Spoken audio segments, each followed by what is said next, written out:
de los primeros pobladores desde Asia a nuestro continente, porque sabemos que el hombre proviene de África, por lo que sabemos hasta hoy en día, ¿no? Ese largo camino, hace unos 40.000 años. Lo que queremos con esto es destruir un prejuicio, un lugar común, algo introducido forzosamente, que hace que cuando estudiamos sistemáticamente historia, la historia comienza con la llegada de los españoles, con la llegada de Colón, con lo que me gusta llamar, en términos más exactos, con la invasión europea de nuestro continente. Entonces, si nosotros damos esta fecha, es porque estamos diciendo de que no hay descubrimiento. En todo caso, que eso lo digan los europeos, no nosotros. Y que nuestra historia, antes de la invasión europea, tiene un riquísimo legado cultural, social, económico, productivo, en fin, que a partir de 1492 fue uniformado, nivelado, como se hace siempre cuando se habla desde más arriba y con prejuicio, fue nivelado con el término de indios, cuando en realidad la población autóctona, calculada entre 80 y 100 millones de habitantes en todo el continente, variaba en una franja enorme, en distintos grados de complejidad de organización social, desde grupos cazadores-recolectores, que se movían y se trasladaban, eran nómades, en esa concepción previa a la propiedad privada, concepción amplia de familia, de 50 a 100 individuos, hasta civilizaciones que tenían a la llegada de los europeos 8.000 años de escritura, perdón, 8.000 años de agricultura, y también grandes ciudades pobladas con grandes cantidades de habitantes, que no tenían inclusive en Europa. Vale recordar la admiración de españoles cuando ingresaron a Tenochtitlán, el actual México, al ver las calles, la disposición de la ciudad, la plaza central, los templos, los edificios enormes, en medio de una isla, porque en realidad era una isla, en medio de un lago. Bueno, apuntamos a eso, a hacer un esfuerzo por superar ese prejuicio, porque generalmente cuando vemos un libro tradicional de historia que se enseña en la secundaria, comienza en 1492, como si todo lo anterior no hubiera existido, y eso es una muestra bien clara de prejuicio y de ignorancia, porque es ignorar y hacer desaparecer de la historia todo ese rico legajo del cual nosotros tenemos, porque se calcula que casi la mitad de los argentinos, en medio de esa mezcla enorme que somos los humanos, nos mezclamos permanentemente, tenemos algunos genes de la población originaria, y más si salimos de la zona de la Pampa húmeda y nos trasladamos a otras regiones del país, eso se acentúa.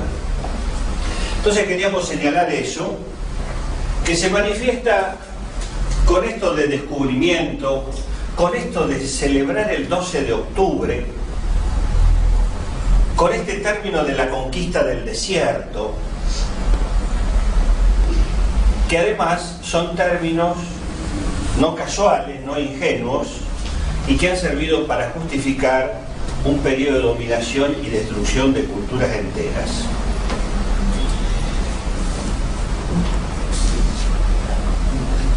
Por eso no hablamos de encuentros tampoco, sino de invasión europea. Y mencionamos a su vez esto que llamamos una unidad entre pasado y presente.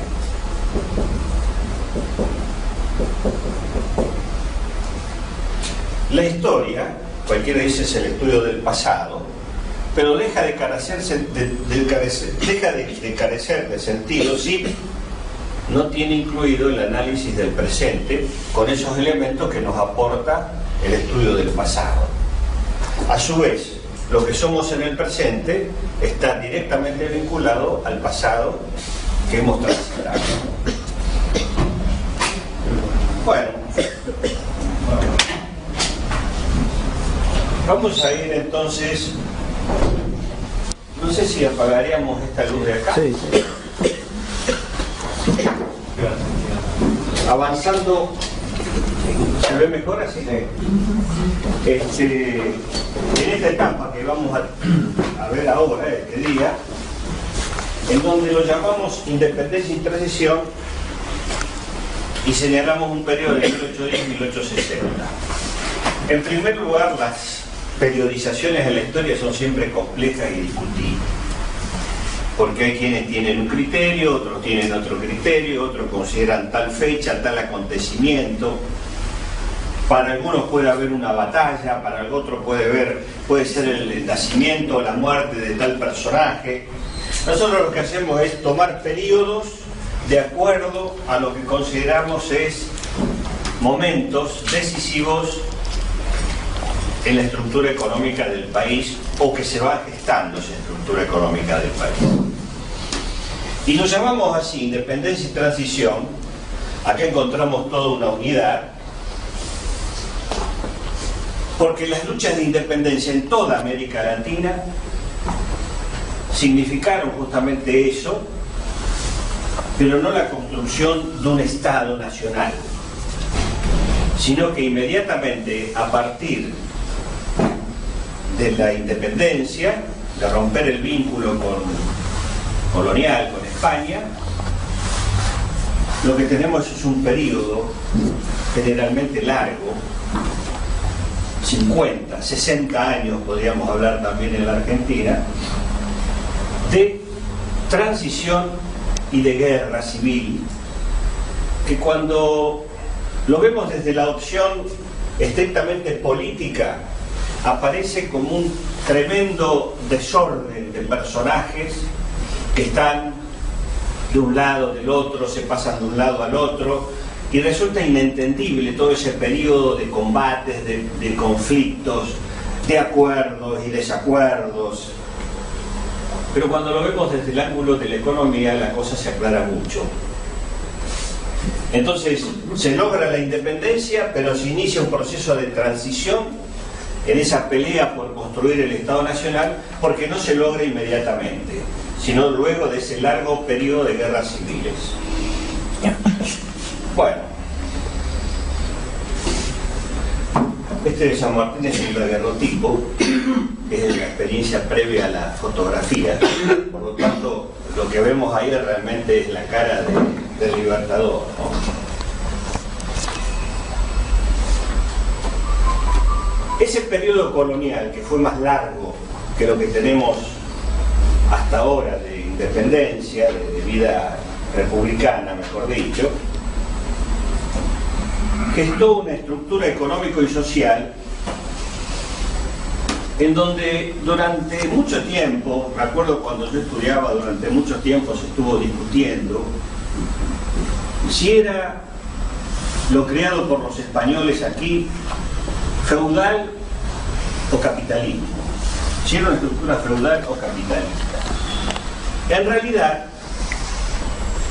esas discusiones muchas veces se parecen y se parecían como tratar de meter la realidad en una caja de zapatos. Se tiene la definición teórica y después se trata de ajustar la realidad para que entre en ese esquema, cuando el procedimiento científico tiene que ser al revés. Lo que podemos analizar es que coexistían distintos modos de producción en el periodo colonial.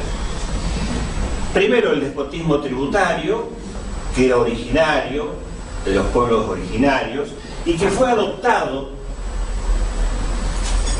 sin mayores problemas por los españoles para continuar con ese mismo método de obtener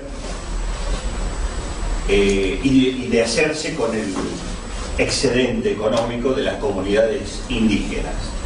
También componentes del feudalismo, que trajeron los españoles también, y también encontramos elementos del capitalismo en su momento embrionario y dependiente. Estos tres modos de producción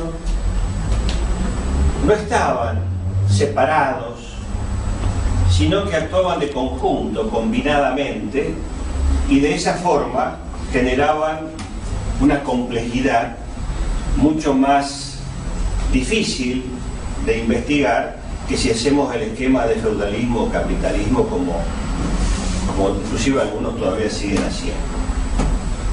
Entonces, enfrentamos esa discusión porque no es ni feudal ni capitalista el periodo colonial, sino que tiene los tres elementos combinados. Y hay autores que han caído en un error, que acá lo queremos señalar, en el sentido de, al considerar que América Latina o América en conjunto en la época colonial es incorporada forzosamente al mercado internacional y juega un papel central en la acumulación originaria del capital para todo el sistema capitalista mundial, consideran que por esas características ya la estructura generada en el periodo colonial es capitalista. Y yo creo que eso es parte de un error, porque que se participara en el comercio internacional y que a través del saqueo y de la extracción del excedente económico en nuestro continente se participara decisivamente en la creación del sistema capitalista mundial, no quiere decir que la estructura interna en la colonia tuviera las características del capitalismo que conocemos según definiciones de muchos autores. A su vez, hay que entender que la colonia, ese periodo colonial, América Latina, es parte del Imperio Español, al menos la parte que más estudiamos y nos interesa ahora, y a su vez el Imperio Español es parte de los centros capitalistas, parte de un todo mayor siempre, no algo aislado. Por otro lado, justamente lo de Imperio Español queda en el medio, e históricamente ese fue el papel que jugó la España, el Imperio Español, un puesto intermedio entre los grandes centros capitalistas que se desarrollaban más y que, sin tener un semejante imperio con colonias tan vastas, se quedaron con el resultado más decisivo de lo producido en esas colonias. Hay que tener en cuenta que entonces España, el Imperio Español y España en particular, fue en realidad las Indias de Europa. Es decir, su mediocridad, su atraso, esto es algo que ocurre muy seguido, aquel que se abarrota de riquezas de golpe y no tiene la cabeza, no tiene las condiciones para captar y saber organizarse frente a todo eso que le cae encima, y bueno, generalmente el resultado es desastroso. Esto ocurrió en España con un esquema que vamos a ver ahora. América Latina fue fuente de acumulación originaria del capital, lugar de extracción de riquezas, y a su vez jugó el papel desde el vamos de mercado de los productos manufacturados de Europa, que además el Imperio Español no los producía, los compraba con el oro y la plata de América a los grandes centros capitalistas que sí empezaron a desarrollar el sistema capitalista, especialmente Inglaterra, Francia, Alemania y hasta Italia, por supuesto los Países Bajos. Entonces, otro elemento para señalar de este periodo, y con esto ya vamos concluyendo esto que nos quedó pendiente,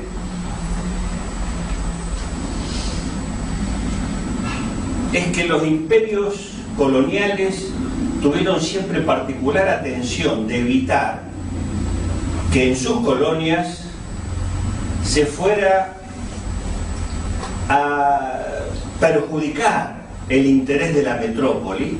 Por lo tanto, imponían severos controles, impidiendo su crecimiento económico, su desarrollo económico, etcétera, etcétera. Esto nos lleva a nosotros a señalar que en el momento del surgimiento del sistema capitalista, que es este periodo que estamos analizando ahora, podemos hacer una división en cómo ese capitalismo se fue gestando en la metrópoli y en las colonias. Mientras que en las metrópolis había acumulación de capital, en las colonias lo que se producía era expropiación del excedente producido por millones de indígenas y de negros africanos y descapitalización. Lo que acá se acumulaba, acá se descapitalizaba.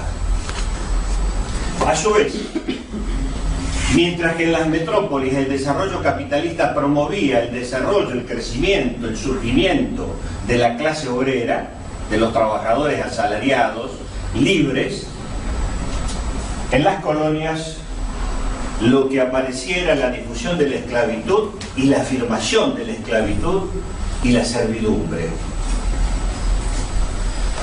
Por último, mientras en las metrópolis ascendía la burguesía como clase social y pasaba no solamente a tener poder económico sino también poder político, en las colonias lo que observamos en todos esos 300 años son obstáculos permanentes al desarrollo de la burguesía local.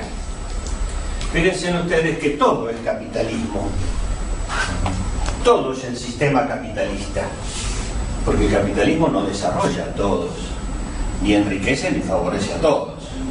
Entonces, si hay un centro, es porque hay una periferia. Si hay una periferia, es porque hay un centro. Uno sin otro no pueden existir.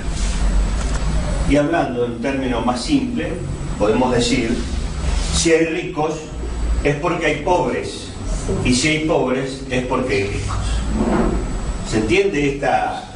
Bueno, cuando se estudia el capitalismo, se lo estudia generalmente mirando absolutamente esto, sin analizar que en las colonias el efecto es totalmente distinto. Esto tiene total vigencia. Hoy el capitalismo está en otra etapa. Está en la etapa de capitalismo monopolista transnacional, que vulgarmente se llama globalización. ¿Acaso eso no es un obstáculo permanente para el desarrollo de una burguesía? ¿No lo ha sido un obstáculo permanente para el desarrollo de una burguesía en América Latina? Y cuando no lo ha impedido solamente la dependencia económica de los países coloniales o dependientes, lo han hecho manu militari.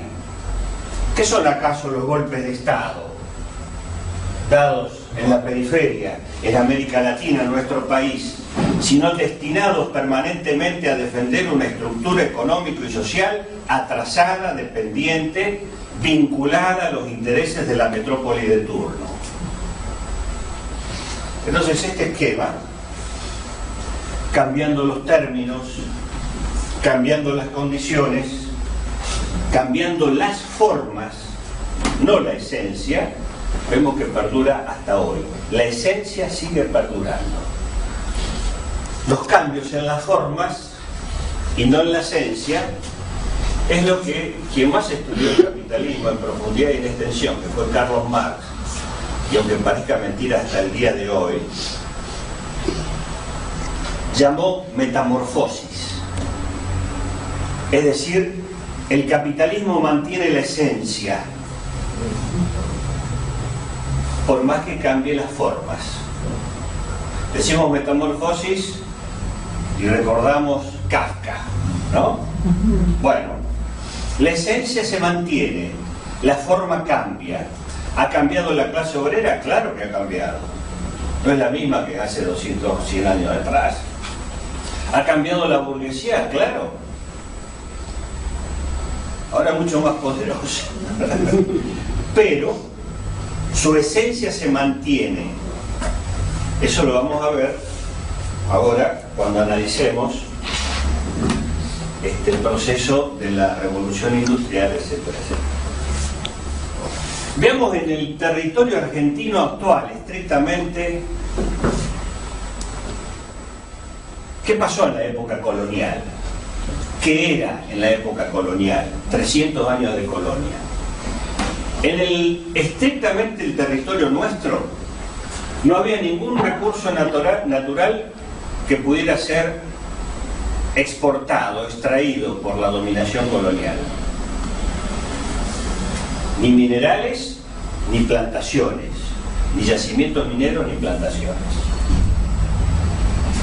La mina más importante de Potosí está en la actual Bolivia, lo que era el Alto Perú, no en el territorio argentino. Por lo tanto, como el centro de toda la economía colonial fue la extracción de riquezas para trasladarlas a la metrópoli, nuestro país, lo que es actualmente nuestro país, esta región, fue una de las más atrasadas de todas y de las últimas en organizarse políticamente. Lo único que favoreció en algo a lo que actualmente es nuestro país es el hecho de tener un vínculo, especialmente el noroeste, con Potosí, donde estaba la gran mina de plata en el Cerro Rico. Y esa extracción de metales preciosos en Potosí causaba un movimiento económico en vastas regiones. Especialmente en el noroeste nuestro, había dos cosas que se proveían: carretas, especialmente desde Tucumán, y mulas, en Salta, en Santiago del Estero, hasta en Córdoba, en función de esa producción en Potosí.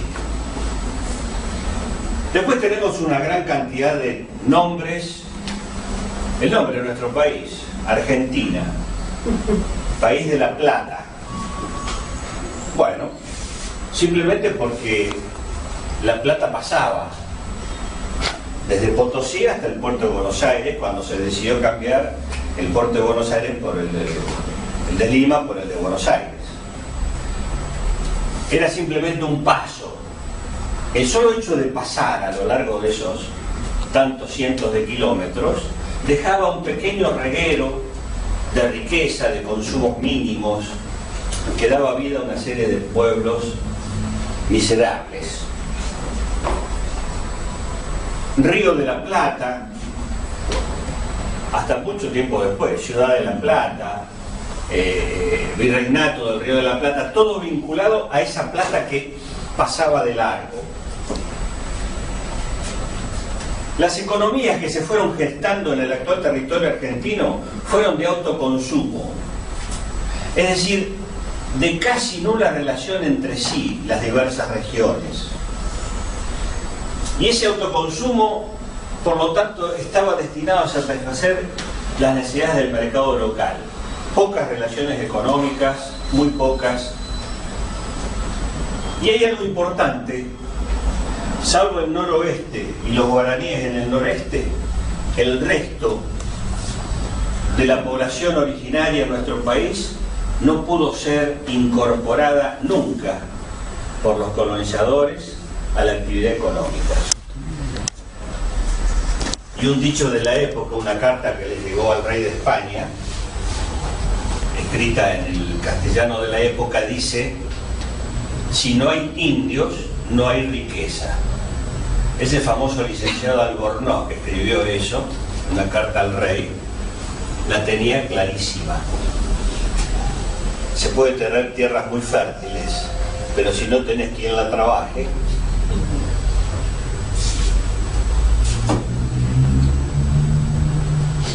Además, el hecho de que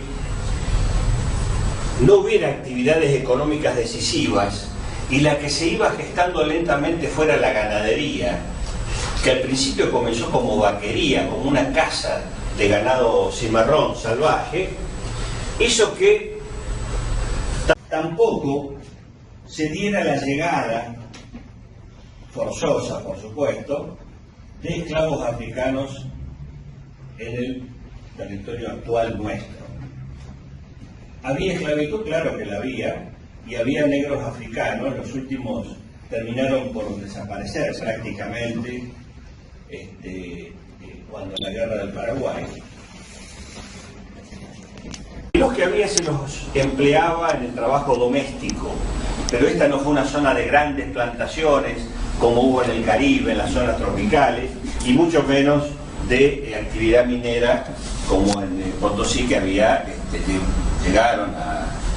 los españoles llevaron a africanos a trabajar en Potosí, que murieron como moscas, nunca lo pudieron terminar de incorporar al trabajo por el tema del frío y la altura, y muchos de ellos huyeron y recrearon comunidades africanas en lo que hoy son las yungas de Bolivia, en la zona, digamos, fronteriza, selvática, con el Brasil. Es decir, en Bolivia también hay negros en la zona de las yungas, que son las zonas de selva tropicales que tiene Bolivia. Bueno, eso hizo que no hubiera gran cantidad de esclavos en el actual territorio argentino, lo que es actualmente, y además se desarrolla esa actividad ganadera fundamentalmente para aprovechar el cuero, que empieza a recién tener significado en las vísperas de nuestra Revolución de Mayo y como actividad económica. Lo que sí se produce a nivel mundial del sistema capitalista es la primera revolución industrial. La primera revolución industrial se origina en Inglaterra, sur de Escocia, después se va trasladando como fenómeno a Europa occidental, especialmente Alemania, Francia, Países Bajos, posteriormente pasa a Estados Unidos y Japón. La primera revolución industrial duró aproximadamente 100 años, entre 1750 y 1850, abarca precisamente nuestro periodo de lucha por la independencia y la creación del Estado Nacional. Por eso es importante y tiene una influencia directa en nosotros. Podemos decir que es una revolución, pese al nombre de industrial, que hace el centro en su faceta fabril. En realidad se trata de una revolución productiva, social, institucional, política, cultural, general. Por supuesto que nada sale de la nada, sino que la revolución industrial tiene una serie de antecedentes. En primer lugar, en Inglaterra, que es donde aparece, hay unas grandes transformaciones agrícolas, especialmente se desparrama la propiedad privada sobre la tierra. La tierra antes era algo común, no era algo vendible y comprable. Es el capitalismo el que la transforma en una mercancía. Eso se hace forzosamente mediante la expulsión de miles y miles de familias campesinas que terminan migrando a ciudades, lo cual causa una gran explosión urbana y a su vez explosión urbana cargada de miseria. Londres, Liverpool, Bristol se transforman en enormes villas miserias, pero a su vez esa mano de obra miserable, expulsada de su tierra que ocupaba desde hacía siglos, termina siendo una oferta baratísima para los talleres que van surgiendo, para las fábricas que se van formando paulatinamente. Un antecedente importante que nosotros nunca tenemos que dejar de mencionar de la revolución industrial es toda esa acumulación de recursos que se dio en el periodo mercantil del capitalismo, previo a la industrialización, en la cual América Latina, América en conjunto, pero América Latina en particular, contribuyó decisivamente con esa tremenda extracción de metales y de riquezas que se hizo durante el periodo colonial. Así que, sin esto, el capitalismo hubiera pasado por esta etapa industrial, la hubiera iniciado igual, pero seguramente hubiera ocurrido más tarde o con más dificultades. Esto fue un aporte decisivo al desarrollo industrial en Europa. Esa primera revolución industrial se caracterizó a nivel técnico, por ejemplo, por la aparición de máquinas, por ejemplo el telar mecánico, y si bien había algunas máquinas que daban como una curiosidad de algún inventor medio estrafalario, lo novedoso de la época es que se inventan muchas máquinas, a veces muy simples, pero están directamente vinculadas y destinadas a la producción material de bienes. Esa es la característica. Leonardo da Vinci había inventado antes muchas cosas interesantísimas, pero lo miraban como un loco. ¿Y esto para qué sirve? ¿O dónde lo aplicamos? En cambio, en esta época la cosa cambia. Además, el uso intensivo de metales. Intensivo, porque el hombre viene usando metales desde las épocas prehistóricas. Sin embargo, acá aparece el uso intensivo de metales, por lo tanto de la extracción y de la actividad minera expansiva e intensiva. Un elemento clave, se crea un elemento que da energía inanimada, es decir, la máquina de vapor, con lo cual se empiezan a dar los primeros pasos para romper la dependencia que teníamos con los animales de carga y de fuerza, especialmente el caballo en todo el mundo, pero en otras regiones estaba el buey, el burro, el camello, la llama, en fin, se empieza a dar un paso decisivo. Además, la unión del uso de metales y la máquina de vapor da lugar a dos medios de comunicación y transporte decisivos de la primera revolución industrial, que es el ferrocarril y el barco a vapor. Fíjense ustedes que le seguimos llamando a vapor o vapor, cuando en realidad no son más a vapor, hace rato. Y por otro lado, hay máquinas, motores, autos, que los llamamos tantos caballos de fuerza, midiendo por los caballos, como se medía en otra época, cuando en realidad eso, bueno, quedó establecido así.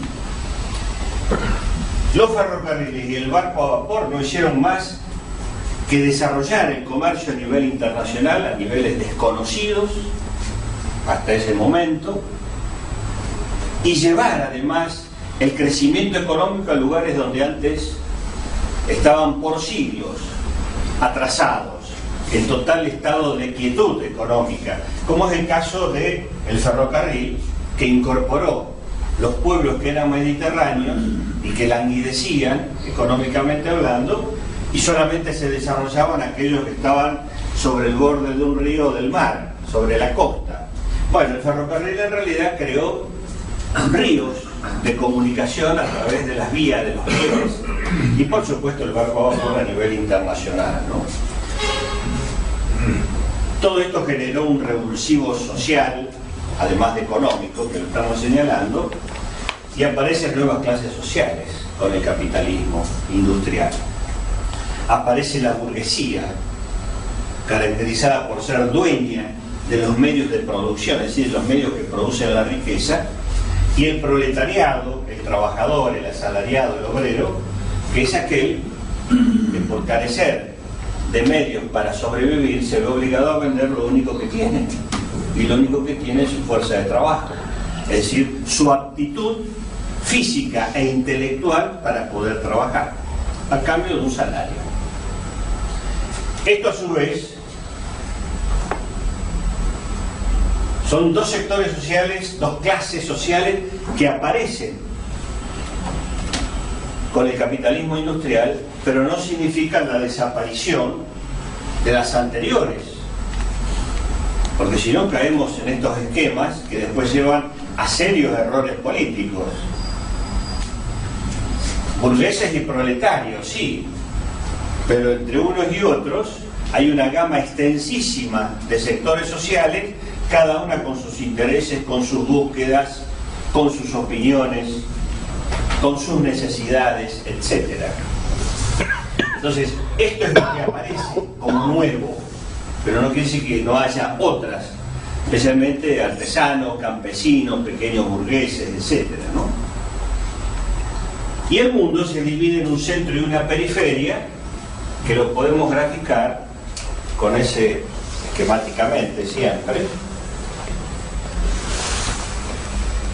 con este esquema, que como señalábamos antes, hay centro porque hay periferia, porque no se hubiera formado el centro sin los recursos naturales y las materias primas que provienen de la periferia. Y a su vez, la periferia no sería periferia si no tuviera la demanda del centro permanente y si no fuera mercado de esos productos elaborados que el centro hace. Entonces, no es que el centro se industrializó y estos no supieron industrializarse y quedaron en la periferia, que es la ideología común que se difunde. ¿Se entiende? En realidad, en todo se produjo la revolución industrial. A unos los industrializó y a otros impidió su industrialización y los condenó a ser siempre proveedores de materias primas. En esa pelea seguimos estando nosotros los argentinos, está claro.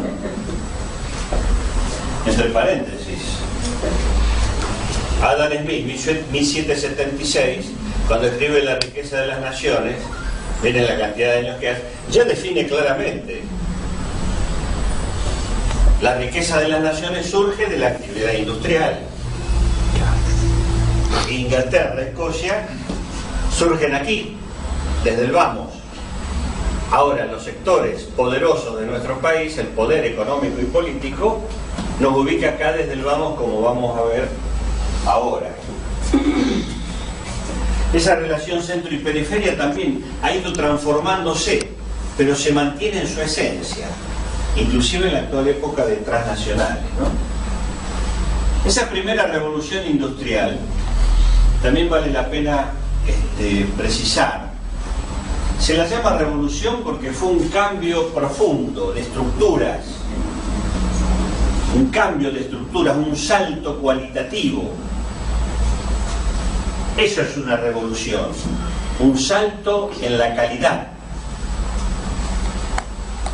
Se la llamó industrial porque era lo primero que se veía, pero como dijimos antes, fue algo muy integral, muy amplio, abarcó todas las esferas de la vida y a nivel mundial.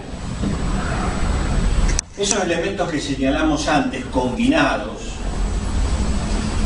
generaron en esos 100 años que duró la primera revolución industrial un aumento de la productividad gigantesco. ¿Qué pensaba Adam Smith? Se lo denomina generalmente el padre de la economía. Que ese aumento de la productividad se iba a distribuir entre todos, iba a mejorar la calidad de vida de todos. Una visión ingenua que ya David Ricardo pone en claro, ¿no? Quien le sigue. En realidad, ese aumento de la productividad significa un aumento del excelente enorme, es decir, de aquello que se produce y no se consume, y eso es destinado por el sector social beneficiado a una acumulación del capital como nunca se había visto. Entonces, el salto cualitativo, la justificación de llamar a esto revolución, este proceso, este fenómeno que ocurrió, se basa fundamentalmente en que se considera que en esos 100 años de la primera revolución industrial se crearon tantos bienes como en toda la historia humana precedente. Es decir, es un salto en la capacidad de producción y acumulación de bienes de la humanidad con ese ensamble y con esa combinación de esos factores que señalamos anteriormente, económicos, técnicos, sociales, productivos, etcétera, organizacionales, etcétera. Ahora, esos cambios económicos se encontraban con un esquema social, institucional, político, atrasado, propio de la época feudal, de muchos siglos. Acá tenemos el esquema de la Francia en el antiguo régimen, una pirámide social en donde en realidad eran estos los privilegiados, los menos, y todo esto los perjudicados. En principal, esa combinación funesta de iglesia, rey y nobleza, y de algunos sectores de la gran burguesía especuladora, una nobleza administrativa, en contra de todo esto. Claro que entonces esos cambios que se daban en la economía, en la sociedad, no podían permanecer sin modificar esto en algún momento dado, y ahí se da el fenómeno de la Gran Revolución Francesa de 1789. La Revolución Francesa es la cara política, institucional, social de la Gran Revolución Industrial que tiene por centro Inglaterra y el sur de Escocia. Acá tenemos este cuadro con esa libertad tan exuberante. Si bien esto pertenece a una revolución francesa posterior, la de 1830, el cuadro, pero es muy famoso, pues la libertad guiando al pueblo, así lo llamó el autor, como un símbolo de esos cambios trascendentales que tuvieron esa faceta política, social e institucional desde Francia, acompañando como la otra cara de la moneda, ¿no? El proceso de cambios económicos y sociales. Y acá tenemos este otro cuadro, París, Plaza de la Revolución, después llamado Plaza de la Concordia. Esto de la conciliación, la concordia, no vayan a creer que es un invento argentino, es lejos esto, viene de lejos. Ahora se le llama Plaza de la Concordia. Acá es cuando se produce el clic de la Revolución Francesa, cuando le cortan la cabeza a Luis XVI y a la María Antonieta. ¿Por qué el clic real de la Revolución? 1793, año 2 de la República, según el calendario republicano de esa época. Porque en 1789 se hace el acto de la Revolución, pero a veces las masas avanzan sin que, en su accionar, sin que todavía tomen conciencia a fondo de algunas cosas. Por ejemplo, en una marcha heroica desde París, miles y miles de mujeres van hasta Versalles caminando para pedir pan, para que el rey resuelva ese tema. Y ante la multitud, el rey en Versalles las tiene que recibir, pero por supuesto él dice no, pero no a todas, es una delegación. Entonces van 4 o 5, y cuando aparece el rey, estas mujeres se arrodillan. Es decir, producida ya el avance de las ideas revolucionarias, de esa firmeza y de esa voluntad de cambio que implicaba ir y marchar y cercar al rey en Versalles, se arrodillaron ante el rey. En cambio acá sí se produce el clic, 1793, porque ya acá le están diciendo al rey, ya no estás ahí por la gracia de Dios, como decían todos los reyes de la época feudal, como diciendo, a mí me puso Dios, ¿quién me va a sacar de acá? Los privilegios que tengo están justificados, mi poder deviene de Dios directamente. ¿Se entiende esto? Era el Papa el que los coronaba a los reyes. El primero que comete una falta ahí es Napoleón, que se pone él mismo la corona.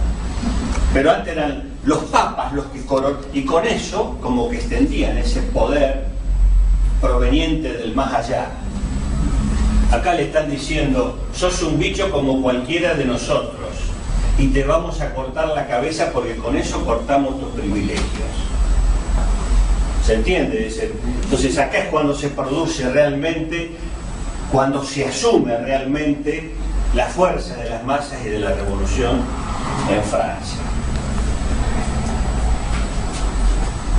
¿Qué efecto tuvo en el Río de la Plata toda la revolución industrial y también francesa en su versión más política?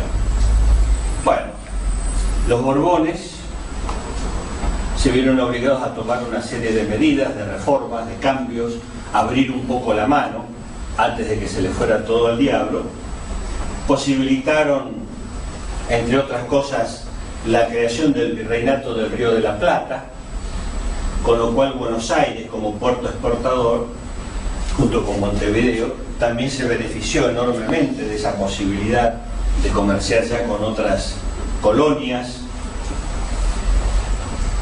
A su vez, en ese periodo empieza a despuntar la actividad ganadera para aprovechar solamente el cuero en la región pampeana de la actual Argentina. Pero para destacar que esa actividad creciente que iba apareciendo gradualmente, que genera también una actividad comercial vinculada al puerto de Buenos Aires, a su vez encuentra como intermediarios y como financistas a capitales extranjeros. Se instalan muchos franceses, muchos ingleses. Es decir, podemos anotar cómo desde el vamos hay un predominio de intereses foráneos en la formación de la cadena de valor. Ahí está. Tanto en la comercialización como también en la producción. Acá tenemos un grabado, siglo XVIII, del Potosí. Fíjese cómo el artista se imaginó el cerro del Potosí como una montaña huecada, de tanta extracción de minerales preciosos. Fue el centro de la actividad económica y llegó a ser una de las ciudades más pobladas del mundo en su época. Cuando Londres, Madrid, etc. tenían 15.000, 20.000 habitantes, acá llegó a haber hasta 150.000 personas viviendo en eso, que empezó como un campamento minero. Y acá viene una pregunta para nosotros. ¿Cómo esos efectos fueron creando condiciones en el Virreinato del Río de la Plata? Y como pregunta y como ámbito de debate también, si a nosotros nos preguntan rápidamente, es en 1810, Revolución de Mayo. Desde el 1806, recién hablamos estos del clic, ¿no? Cuando se produce un clic. Bueno, ¿qué pasó en 1806? Invasiones inglesas. La primera, la siguiente fue en 1807. Los ingleses derrotan con total facilidad al ejército español. Con total facilidad. La reconquista es llevada a cabo por los criollos. Con lo cual tienen una manifestación ahí, en los hechos, palpable, de su valor militar, de su predisposición. Mientras que los españoles, entre ellos Sobremonte, sabemos cómo habían levantado polvo por el camino, rajando, ¿no? Fíjense ustedes que entonces, en los hechos, queda legitimada la disolución de los regimientos españoles por ese fracaso estrepitoso en la defensa de la ciudad. Y eso es sustituido por milicias porteñas, urbanas, sin que se dé una lucha ideológica, una lucha política. Acá encontramos que entonces en 1806 se dan estos hechos, que es el punto de partida del poder autónomo.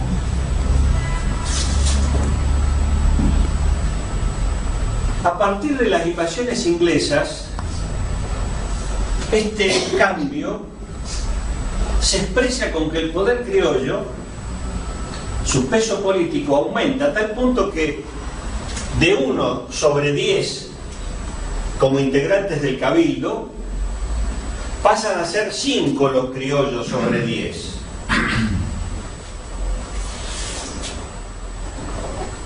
Y ese cabildo, con ese cambio y esa transformación, toma una decisión clave. Lo destituye al virrey y nombra a otro, a Liniers, que era el héroe de la resistencia y de la reconquista. Yo creo que esto marca ese momento en que realmente aparece el factor del poder resuelto gracias a ese hecho externo que son las invasiones inglesas. Por otra parte, todo esto se cocina en el ámbito de la ciudad de Buenos Aires. Todo esto se hace sin la más mínima participación del interior. Y esto marca una cosa también: futuras disidencias y enfrentamientos posteriores, Buenos Aires interior. ¿Se entiende? Entonces, en esta discusión, nosotros podemos preguntarnos: ¿la esencia del cambio del poder será en 1810 o será en 1806? Podemos decir tranquilamente que fue en 1806. Lo otro fue una formalidad. Sin 1806 no hubiera existido. Exactamente, exactamente. Es decir, acá en 1810 hubo gritos, hubo discusiones, hubo pelea en el cabildo, así, a lo mejor algún puñetazo, alguna palabrota, pero fue un hecho muy simple, una transmisión muy tranquila. No hubo muertos, no hubo tiros, ¿no? ¿Se entiende esto? Porque lo decisivo, en definitiva, el tema del poder está vinculado a la cuestión de la fuerza. Y los españoles no tenían con qué resistir los cambios que, de hecho, empezaron a iniciar los patriotas nuestros. ¿Se entiende esto? Entonces, esto es para discutirlo, para tratarlo, porque automáticamente decía 1810. No, pero con este antecedente que dejó a los españoles sin una fuerza militar en que apoyarse, no tuvieron más que ceder y terminaron cediendo el poder, en fin, debido a esa cuestión central que es el factor militar. Sabemos lo que son los militares y cuál es la historia de las Fuerzas Armadas de la Argentina. Ahora, si alguna vez iniciamos definitivamente un camino distinto, vamos a necesitar Fuerzas Armadas, seguro. De otro tipo, seguro. Con otra instrucción, otras concepciones, seguro. Pero sin eso no se puede estar. En última instancia, siempre es la fuerza militar, la de las armas, y como dijeron algunos, como dijo uno, la violencia como partera de la historia. ¿Eso qué significa? Significa que en última instancia hay que tener acá una apoyatura de este tipo para cualquier intento de cambios de fondo en nuestro país. Acá tenemos el momento ese del clic, la rendición de Belfort frente al cabildo donde estuvimos el otro día. Revolución de Mayo, ya en 1810. Fíjense ustedes que es un proceso derivado directamente de la crisis española que es en las colonias y fundamentalmente en la propia metrópoli invadida por el ejército napoleónico. La formación de la primera junta es cuando el jefe de los regimientos criollos, que era Saavedra, decide dar el paso decisivo.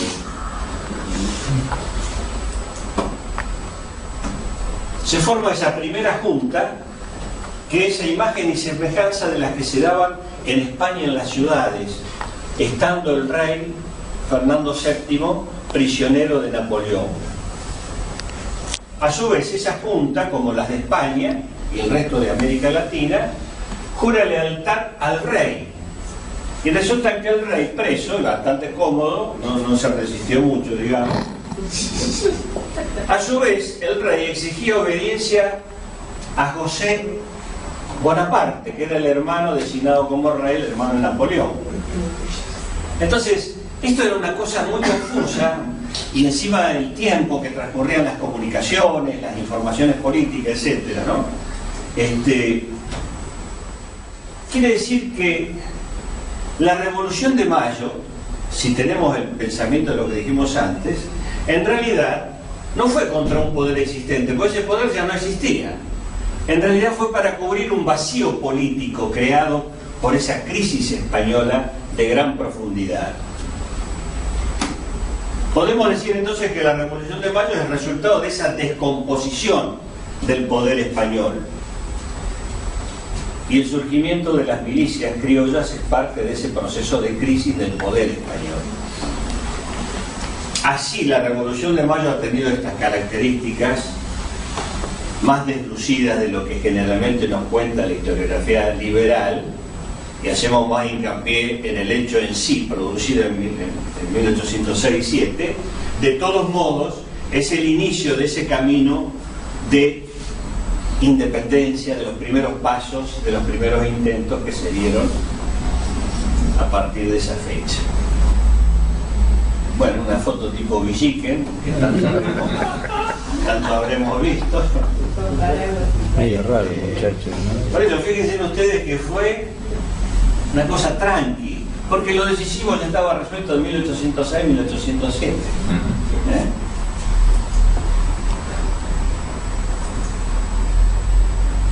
La otra cosa que nos impone el oficialismo liberal en la historia es que hubo un pensamiento de Mayo con ideas claras, con programas, en realidad no hubo nada de eso. Lo que hubo fueron circunstancias cambiantes, hubo hechos complejos. Se pensaba que a lo mejor en España triunfaba la resistencia a Napoleón, que la cosa volvía a cambiar. Mucha información contradictoria, había temores, había sectores económicos que no estaban dispuestos a jugarse para nada, ¿no? Como ocurre generalmente. Además, cuando se habla de independencia, muchos hablaban de independencia y resulta que con eso se remitían fundamentalmente a un grado mayor de autonomía, pero no un corte definitivo con España. Pedir algunos beneficios, algunos elementos más de libertad. Algunos, además, independencia no era con respecto a España, era con respecto a alguna otra potencia. Se miraba de reojo y con desconfianza a Portugal, donde estaba la corte portuguesa también rajando desde Portugal por la invasión de Napoleón. Entonces estaban acá en Brasil, el temor era de que se extendiera por el Río de la Plata. Había desconfianza hasta el propio Liniers por su ascendencia francesa, de que fuera un agente escondido de Napoleón. Y para muchos, Buenos Aires era el objetivo de la independencia. Es decir, independencia con respecto a Buenos Aires. Entre ellos el interior. Montevideo, Asunción, el Paraguay. Lo de España les tenía sin cuidado, porque hasta allá, hasta que llegara el poder español, era una cosa más laxa, la dominación. El problema lo tenían con Buenos Aires, que le bloqueaba a través del puerto el acceso a las exportaciones, a las importaciones, a su propio desarrollo. Entonces el término independencia no tiene ese carácter tajante que nos cuenta la historiografía tradicional. Se produce un hecho cuando toda España es ocupada por Napoleón, el virrey Cisneros pierde toda legitimidad y se produce algo muy particular, que es la concepción pactista que existió en todo el Imperio Español, que es cuando la autoridad del monarca está suspendida, el poder retorna al pueblo. Por eso la formación de las juntas. Entonces, volvía el poder a los depositarios naturales, al pueblo. Saavedra entonces impulsa la formación del gobierno local frente a esa ausencia del poder central, reasumir el poder, predominio de esa concepción pactista,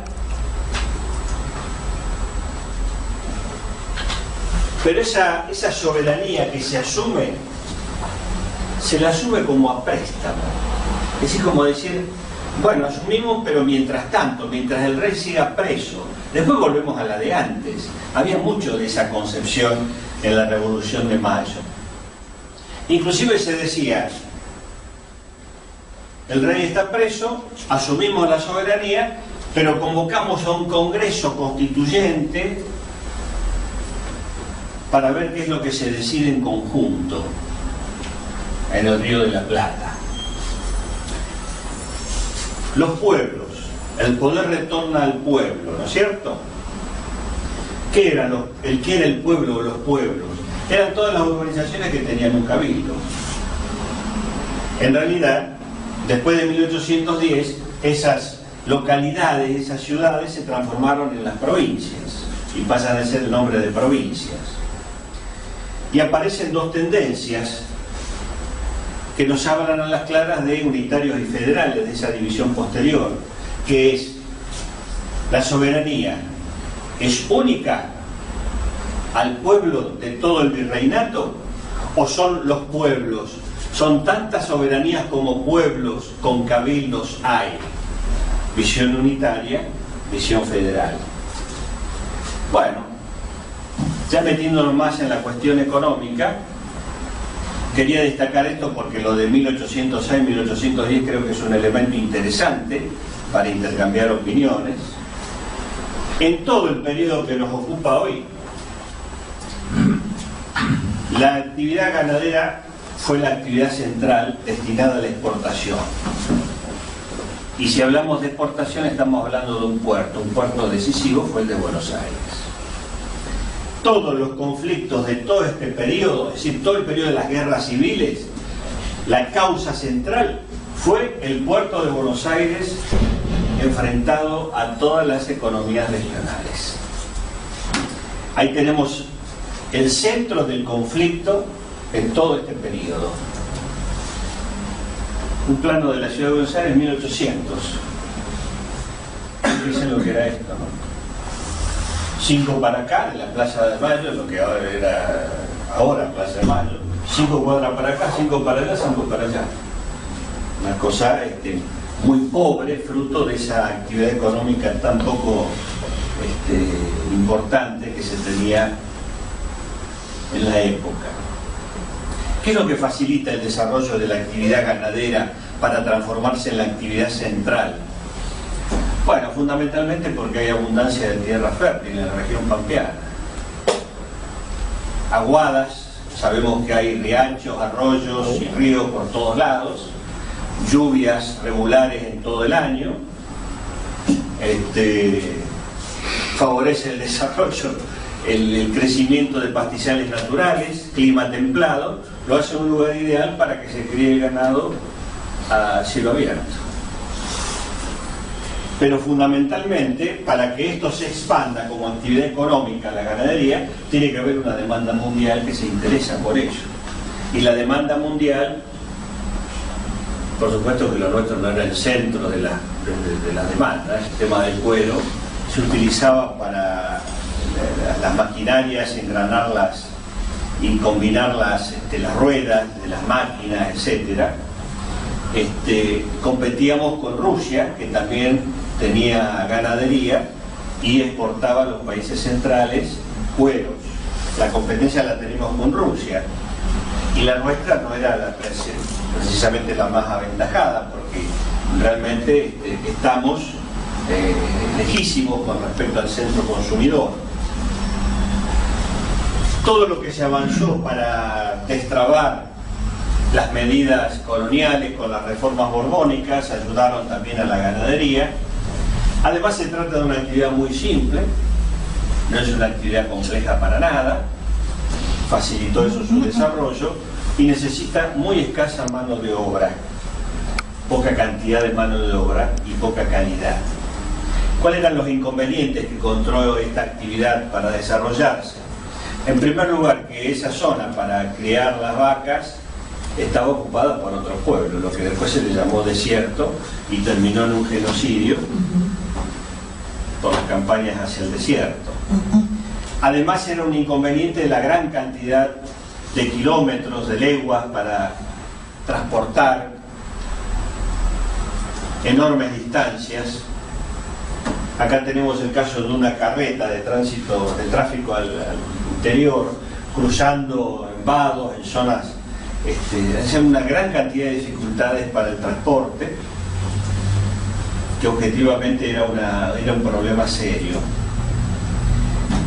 La evolución de la actividad fue paulatina pero incesante. De cazar ganado salvaje para sacar cuero y cebo, se pasó a organizar rodeos, las vaquerías, las licencias para salir a cazar. Y se pasó luego a la estancia, que fue la primera empresa de tipo capitalista que se dio en nuestro territorio.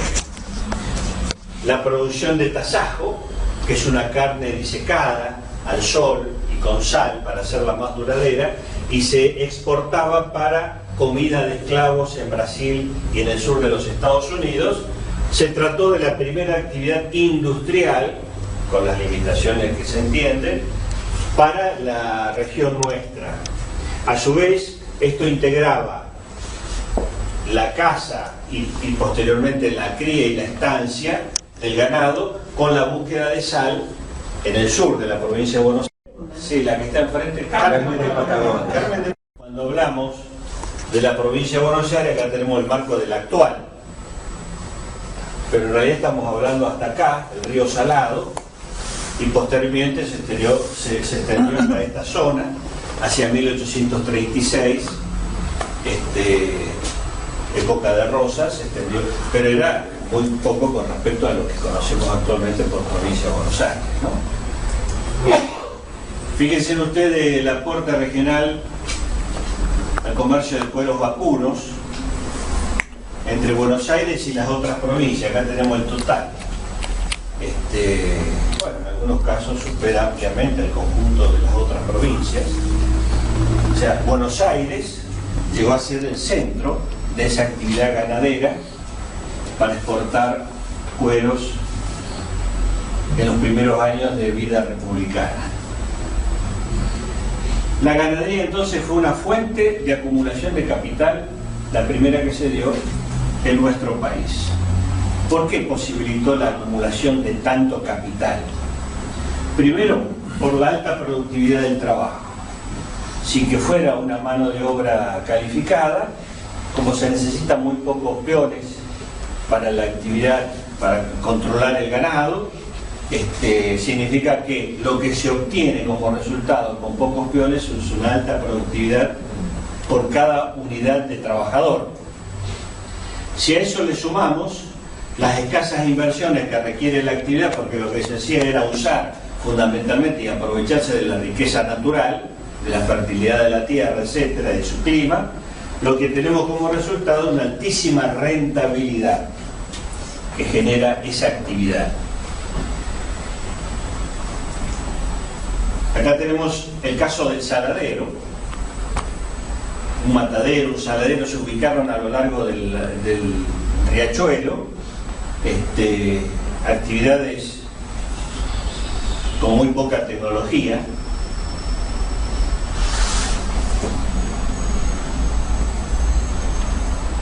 Este periodo que estamos analizando entonces en función de esta actividad económica y en función también de la independencia con respecto a España, se caracteriza por una expansión constante de la frontera. Vieron que señalamos el río Salado y después... Bueno, esto significa matanza de indios. Expansión de la frontera significa eso. A su vez, una apropiación privada de esas tierras que se van ocupando, como un doble proceso que estamos señalando. Y acá tenemos la primera, llamada Campaña del Desierto, la de Rosas, 1833. Fíjense ustedes que llega hasta el Río Negro y hace un avance enorme sobre la región pampeana y también sobre Cuyo, inclusive la Pampa Seca, ¿no? Lo que llaman la Pampa Seca. 1833, Rosas. Concentración de la propiedad de la tierra. Hay un primer paso que se da, que es la ley de enfiteusis de Rivadavia en la década del 20. Se ofrece la tierra en alquiler, en arriendo, en función de una necesidad fiscal y como garantía de un crédito que se pide a Baring Brothers, a los hermanos Baring. Pero la tierra seguía siendo pública, es decir, se alquilaba, se arrendaba. La cosa cambia con Rosas. Hacia 1840 hay 293 particulares que se quedan con 8,5 millones de hectáreas de la pampa húmeda. Es decir, este es el resultado de la campaña del desierto de 1833. Si sumamos a lo que se entregó como venta también por necesidades fiscales a particulares, la que se entregó por méritos militares en esa misma campaña, suman 12 millones de hectáreas, que son las tierras más fértiles y además mejor ubicadas que tenemos. Mejor ubicadas porque nuestra llanura, pampa quiere decir en quechua llanura, está ubicada al borde del mar, del puerto exportador, lo cual facilita su exportación sin grandes traslados, a diferencia, por ejemplo, de Estados Unidos, que la tiene en la zona central y hay que cruzar todo el país. ¿Se entiende? Por otro lado, Rusia también tiene enormes llanuras, pero gran parte del año la tiene bajo 1 metro, 2 metros de nieve. Nosotros la tenemos perfectamente ubicada en una zona templada. ¿Qué hizo la famosa Constitución Liberal de 1853? Consagra lo que de hecho ya se había repartido en la época de Rosas, es decir, la sacralidad de la propiedad privada tal cual como se había repartido ya. Entonces termina legalizando esa ocupación que se había hecho. Y después se haría más con Roca, en la década del 70. Todo este proceso no es ingenuo, no es casual. Se combina perfectamente con la marcha de la economía mundial, con ese proceso de revolución industrial que demanda materias primas. Entonces acá hay una apropiación de tierra, genocidio mediante, para satisfacer esas necesidades del mercado mundial. Y a su vez, ese proceso es el que termina dando como resultado el modelo agroexportador, que es el primer modelo económico que tenemos en nuestro país y vamos a ver en el próximo encuentro. ¿Cómo se dividían las tareas en esta actividad ganadera que por simple, por atrasada, por poca tecnología, etcétera, generaba enormes riquezas? En general, los empresarios locales se ocupaban del faenamiento, es decir, la extracción, cuero, cebo, pezuñas, carnes, etc. Pero los capitales extranjeros que estaban desde el vamos presente se ocupaban de la comercialización, del financiamiento de ese faenamiento y también del comercio de importación. Posteriormente se quedaron con los frigoríficos, es decir, con partes sustanciales de ese. Entonces, desde el inicio, la enorme cantidad de excedentes de riqueza creada en nuestro país por la actividad ganadera encontró que en partes centrales de la agregación del valor se encontraban los capitales extranjeros. ¿Y cuál es la razón de ser del capital extranjero? Lograr la ganancia para transferirla a la metrópoli, lo cual es una verdadera garrapata prendida que está chupando sangre para llevar la riqueza generada a otro lugar.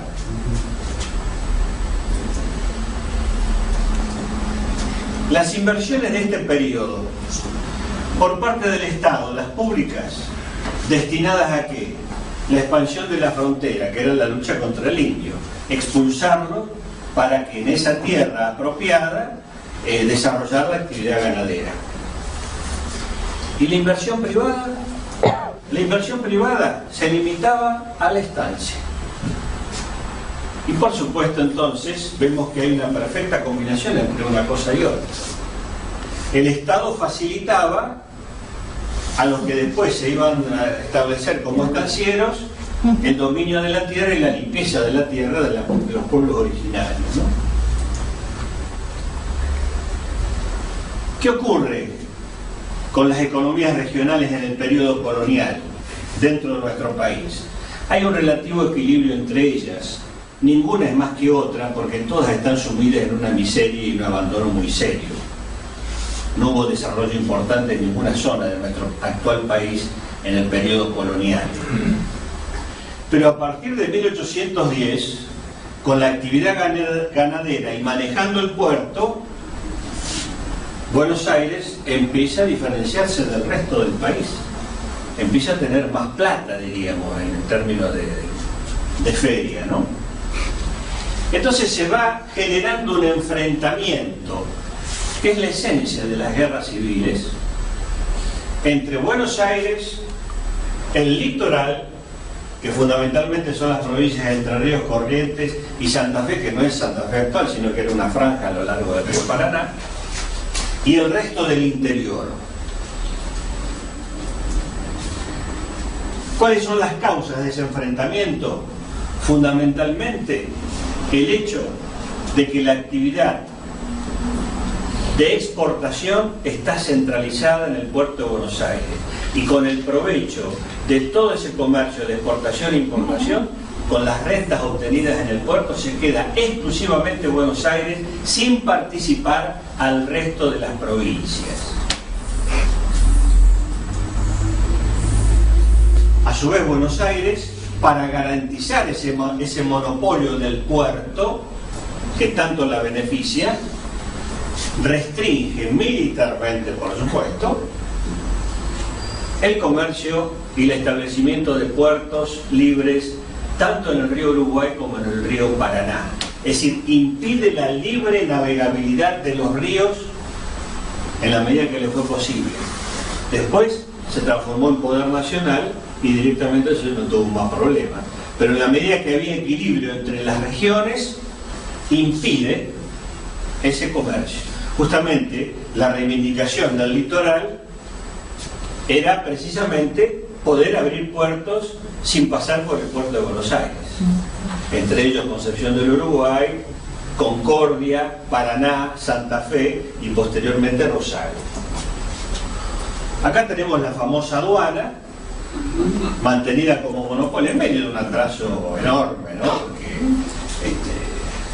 los barcos, bueno, toda la provincia de Buenos Aires no es una buena zona para puertos, porque es la pampa que se mete en el mar, entonces no hay profundidad. ¿Qué pasaba en Buenos Aires? Los barcos llegaban más o menos cerca, desde ahí se pasaban a canoas, y las canoas hasta donde llegaban los grandes carretones que subían a la gente y las mercancías hasta tierra firme. No había un puerto, no hay condiciones físicas para un puerto. El puerto de Buenos Aires hay que mantenerlo permanentemente, dragándolo, por la cantidad de limo que arrastra el río Paraná, está tapando permanentemente los canales. Fíjense de los ingresos, año 1835, época de Rosas también, para tomar una fecha intermedia. Los ingresos de Buenos Aires, pesos fuertes, 10 millones los aranceles de la aduana, sobre un total de 11 millones y medio. Es el 85% del ingreso se obtenía por... Entonces eso lo mantenían con toda firmeza a nivel de monopolio, la posesión del puerto, y por supuesto sin compartir esa rentabilidad con el resto de las provincias. Entonces encontramos tres regiones y tres modelos de país que son los que se enfrentan a partir de 1810, y como no tienen fuerza suficiente hasta 1860 aproximadamente, ninguno sobre el otro, es un periodo arduo, sangriento, de guerras civiles por estos tres modelos de país. Una de las tres regiones con su modelo es Buenos Aires. Buenos Aires era esa provincia restringida, como vimos antes en el mapa, con el puerto. Entonces, economía ganadera, se queda con los derechos de aduana de todo el comercio exterior de todo el país. Las provincias tenían que pasar todas por el puerto de Buenos Aires y por lo tanto concentra todos los recursos del comercio. El litoral tiene la misma economía ganadera que la provincia de Buenos Aires, pero tiene como punto de contradicción con Buenos Aires el tema del puerto. El litoral siempre peleó por tener libre navegabilidad en los ríos Paraná y Uruguay, para poder salir independientemente sin pasar por el puerto de Buenos Aires, y ese fue el centro de la guerra y de la oposición. Fijemos que Rosas acá, Urquiza acá, terratenientes ambos, poseedores de montones de hectáreas, de actividad ganadera, etcétera, pero enfrentados en última instancia por esa cuestión central. Y el resto del interior del país, con una economía muy simple, a nivel artesanal, no se puede hablar de industria, con gran parte de la producción destinada al autoconsumo, al consumo interno, muy poca comercialización, muy poca producción para el mercado, pero que veía con preocupación que Buenos Aires, para poder exportar, especialmente a los ingleses, a cambio favorecía el ingreso al país de todas las manufacturas inglesas. Por lo tanto, liquidaba el poco desarrollo artesanal y las economías del interior del país, de las provincias del interior. Entonces, esto era muy pobre en su nivel de desarrollo, pero sobrevivía en la medida que Buenos Aires permitía. Cuando permitía el ingreso, que lo hizo casi siempre, de mercancías de los países industrializados en Europa, especialmente ingleses, acá se vieron totalmente acogotados económicamente, ahogados en la economía, ¿no? Entonces acá, como resumen, podemos decir que todo este periodo de largas luchas civiles, 50, 60 años, se desataron esencialmente por la posición asumida por la provincia de Buenos Aires, con su puerto, con la ciudad, eran una unidad. Yo digo 50, 60 años porque en realidad la terrible guerra del Paraguay debe ser considerada también como parte de nuestras guerras civiles, de ese enfrentamiento por imponer el libre comercio y el dominio de Buenos Aires sobre cualquier intento de industrialización y de autonomía. Buenos Aires defendía el libre cambio. Bajo la bandera del libre cambio se hizo la Revolución de Mayo, entre paréntesis, ¿no? ¿Por qué? Porque los ganaderos y los comerciantes porteños lo que querían era el crecimiento de las exportaciones. Pero si querés exportar, te dicen los ingleses, también tenés que tener libre importación. Es decir, eso es libre comercio, no poner límites a las ventas, a los ingresos.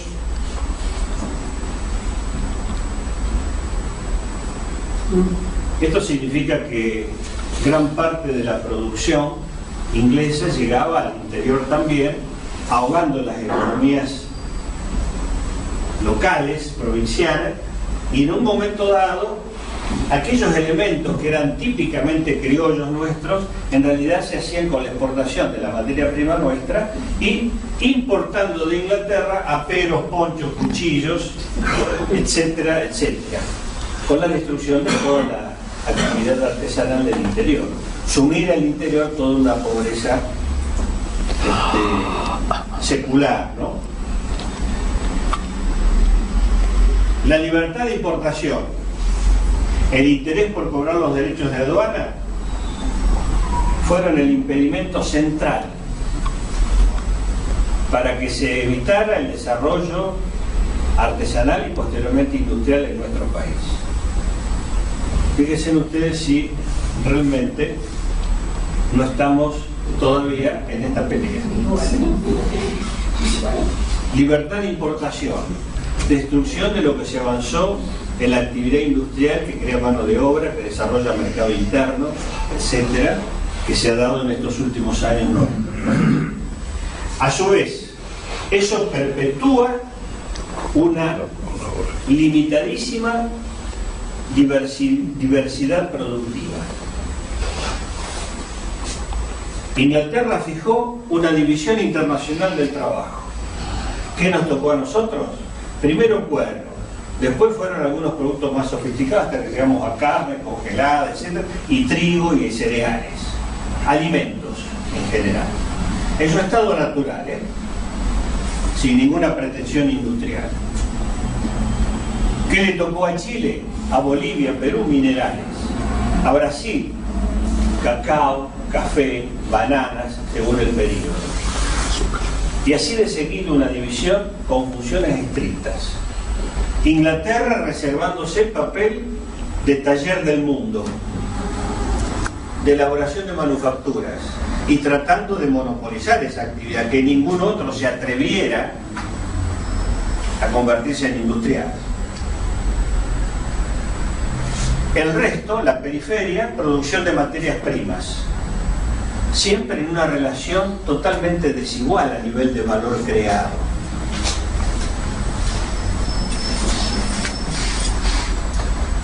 ¿Quiénes se beneficiaron con esta situación creada? Especialmente los vinculados a la actividad exportadora, es decir, ganaderos, comerciantes porteños y algunos servicios vinculados a esa actividad exportadora, que entre paréntesis muchos de esos servicios estaban a cargo de extranjeros, bancas, seguros, transporte, etc.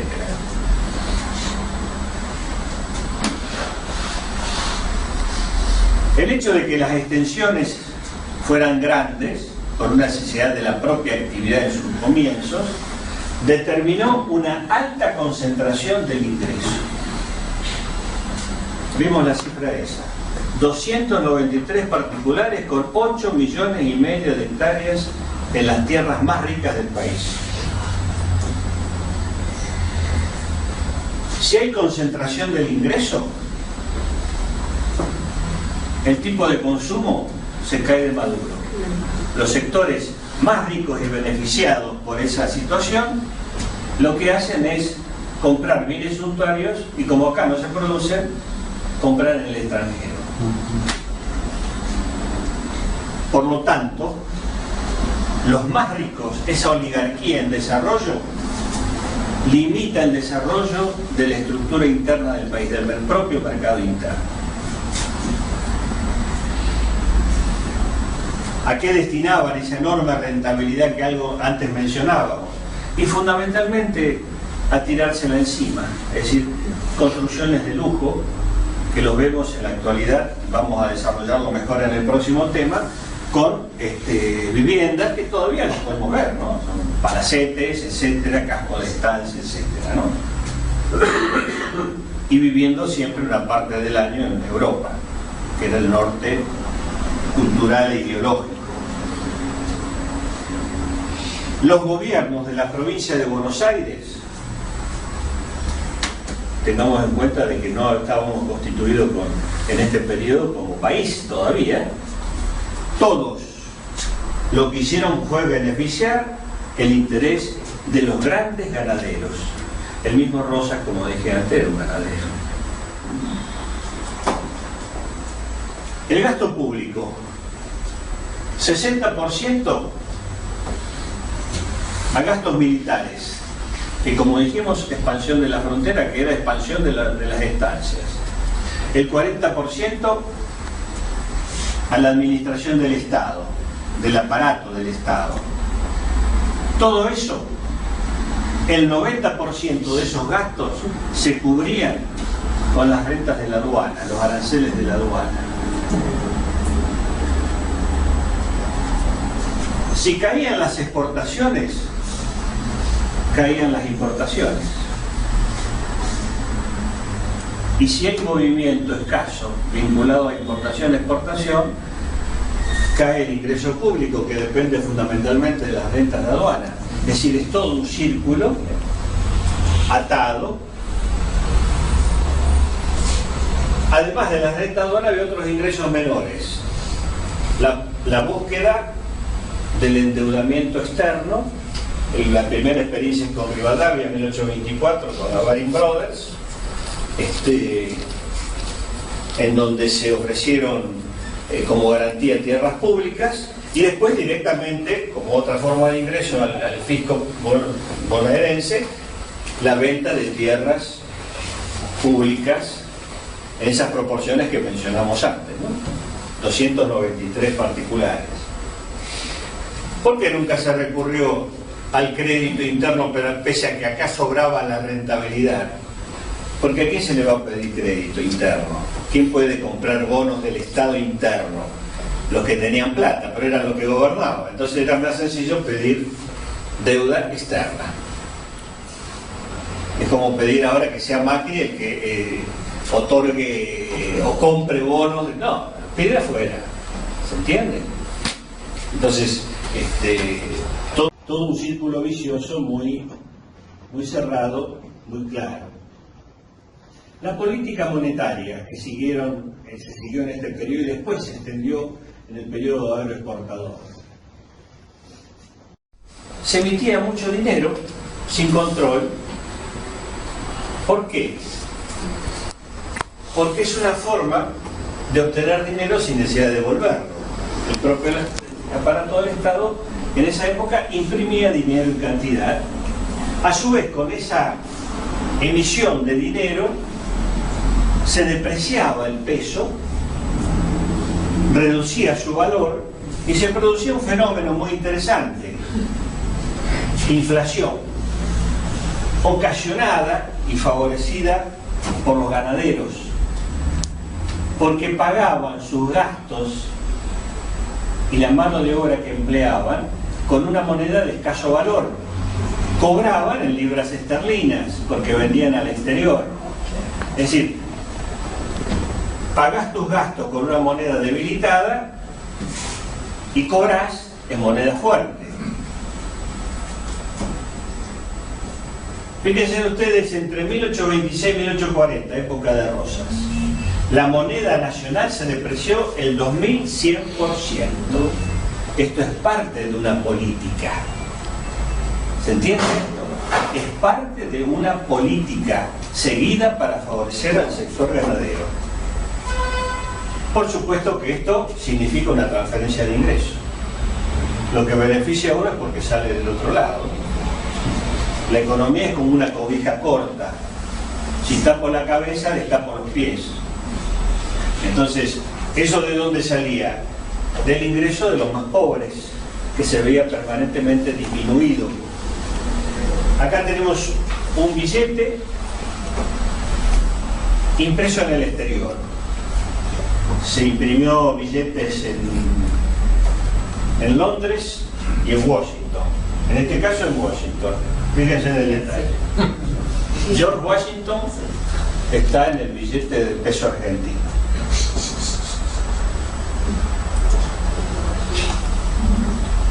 Esto es lo que algunos autores han llamado la civilización del cuero, caracterizada por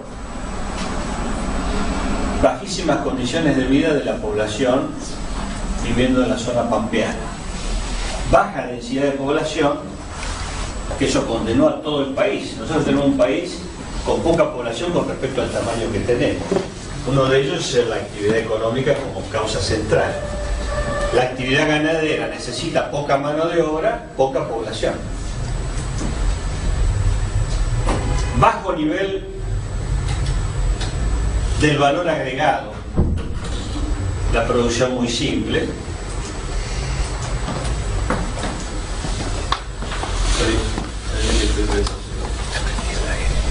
No, debe estar algo bien. Por supuesto que Ese libre comercio impidió el establecimiento de actividades más complejas que posibilitaran un ulterior desarrollo de la industria. Fuimos insertados desde el vamos entonces por los sectores del poder económico y político en la periferia capitalista. Y fíjense en el cambio en 100 años del movimiento en el puerto de Buenos Aires. Hacia 1750, el 80% de lo que se exportaba por Buenos Aires era plata, el 20% eran cueros. 1850, 70% cueros, cebo y lanas, 15% productos del interior. Se había transformado esa realidad económica anterior, ¿no? Hablábamos antes de la fuerza militar. En ese periodo largo, extenso de guerras civiles, la región que fue tomando mayor impulso económico en su relación con el exterior fue haciendo una diferencia enorme con respecto a la fuerza militar que llegó a tener. Escasos recursos, poca fuerza. Mientras que los ejércitos del interior de las provincias nunca pasaron del nivel de las famosas montoneras, que eran los peones de los ganaderos locales, armados con chuzas, con lanzas. En cambio, los ejércitos de Buenos Aires siempre fueron soldados bien pagos y tenían gran acceso a armamento desde la Inglaterra. Entonces el resultado de la guerra estaba cantado después de ese periodo. Ese enfrentamiento entre estas tres regiones, entre esos tres modelos de país, termina con el triunfo de Buenos Aires y su puerto. Entonces, acá aparece la cola de la economía. Pocos recursos, perdés la guerra.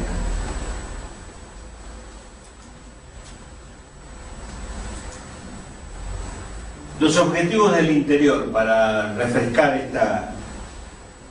esta parte del tema que estamos tratando: que Buenos Aires tuviera una política proteccionista que posibilitara el desarrollo de las artesanías y las actividades protoindustriales que se daban, y participar en las rentas de la aduana como país. Los objetivos de Buenos Aires, exactamente al revés. Defendieron el autonomismo, quedándose siempre con el comercio y el puerto de Buenos Aires,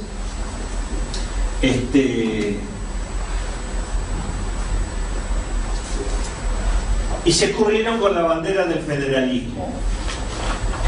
Se cubrieron con la bandera del federalismo para defender ese autonomismo, que es de defender los privilegios de la provincia y del mantenimiento del monopolio del puerto.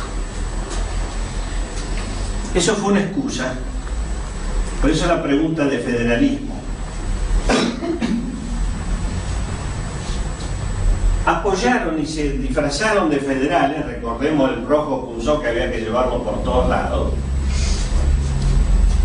mientras no tuvieron la fuerza suficiente para imponerse al resto del país. Entonces la defensa del autonomismo.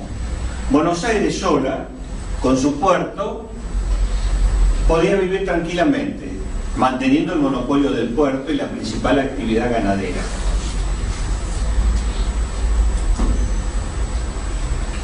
Cuando tuvieron la fuerza suficiente, impusieron su modelo a todo el país.